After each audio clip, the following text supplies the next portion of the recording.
Genesis 12, verse 1 says, Now the Lord had said to Abram, Get out of your country, from your family, and from your father's house, to a land that I will show you. Now, this verse marks a pivotal moment in biblical history. It's in the beginning of God's covenant relationship with Abram, who was later known as Abraham. It speaks of the unfolding of God's redemptive plan for humanity. Here, God calls Abram to step out in faith, leave his comfort zone, and trust in him. This verse highlights the importance of obedience and faith in the believer's journey.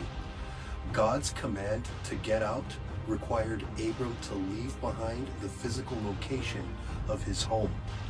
That meant also leaving the cultural and familial securities that he had known. This reflects the cost of discipleship. It's a willingness to surrender earthly ties for the sake of divine purpose. In our lives, God may also call us to leave behind certain situations, relationships, or comforts that hinder his plan for us. The phrase, to a land that I will show you, now this highlights the walk of faith. God did not reveal the destination immediately. This meant that Abram had to trust God entirely without knowing the details. This reflects how faith operates.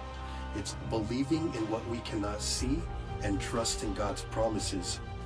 The book of Hebrews later, it commends Abram's obedience, emphasizing how his faith set an example for generations.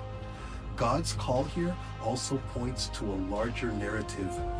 Abram's journey was not just it wasn't just for his personal blessing. It was also for the blessing of all nations through him.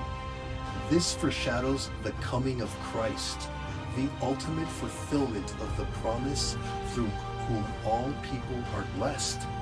In our lives, this reminds us to listen for God's voice, to trust his leading, and to act in obedience even when the path is unclear.